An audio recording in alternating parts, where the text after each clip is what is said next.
Hello everybody, this is Kimberly. We are working in Psalm 120 today, and this is a video where the actual Bible art that I did came together really quickly, but it was after about an hour of quiet time trying to sort out my thoughts. And then finally I was just like, God, I want your peace, I want calm, don't want to be anxious.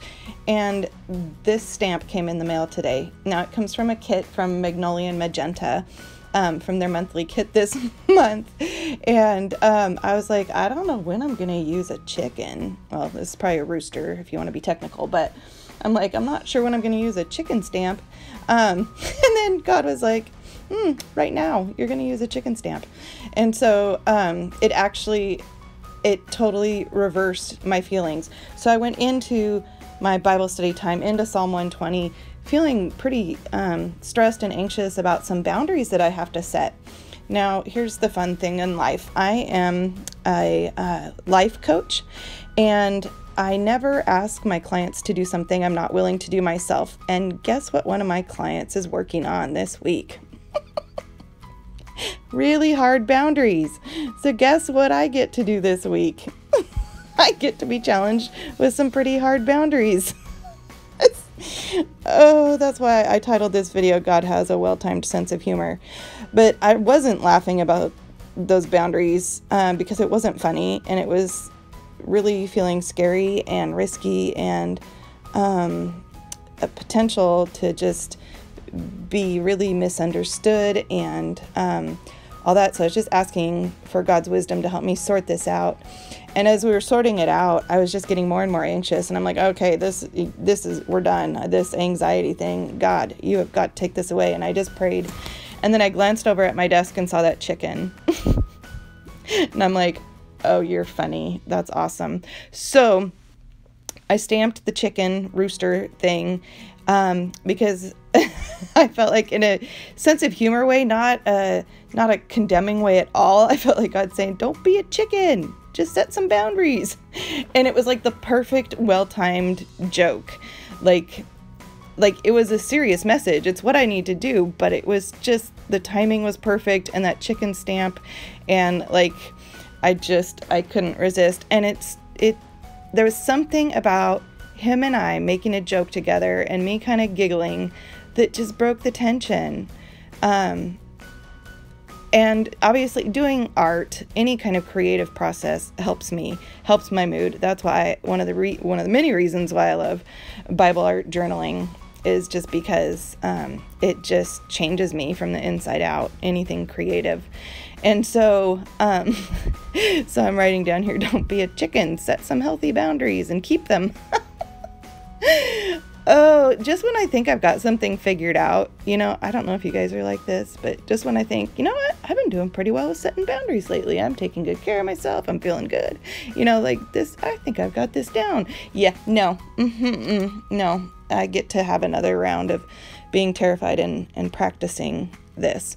So I just end up writing a note about what this means, and I come to the conclusion that ultimately peace needs to win. And that's what this psalm talks about, is that the psalmist wants to be a peacekeeper, like a person who lives in peace, not in a state of turmoil and war.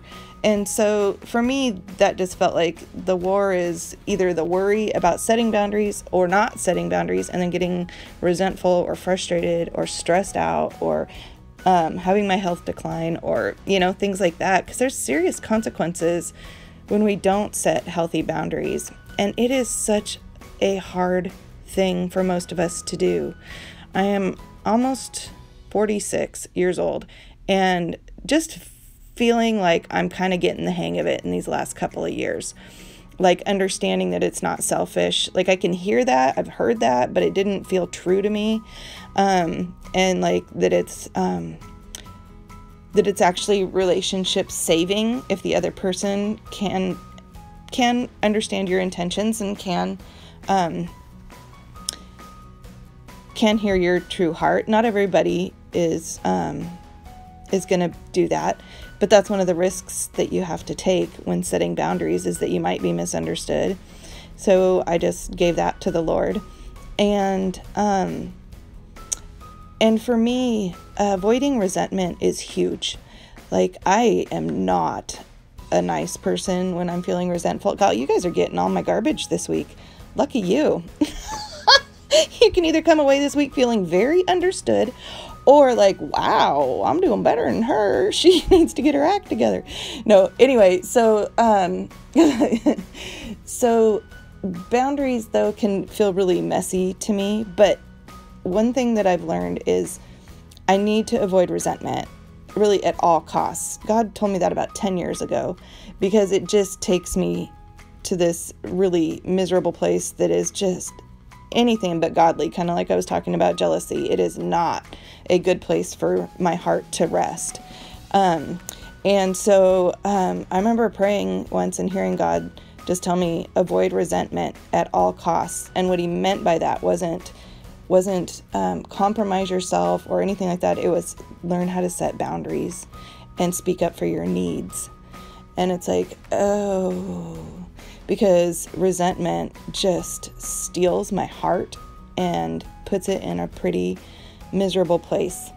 So here, like, instead of just staying and dwelling on, oh gosh, I've been resentful and I need to set boundaries and I'm scared again and I'm anxious.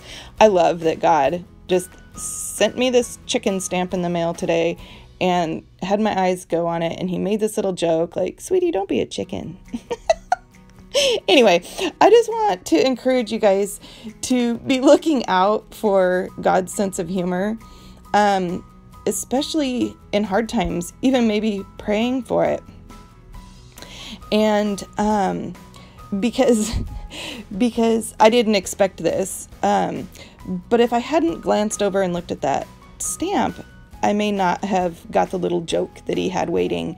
And I kid you not, you guys, doing this entry, and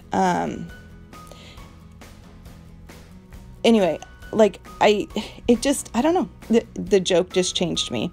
So anyway, I guess the lesson for me today is to not be a chicken, and also to laugh and be creative, because that's good for my soul.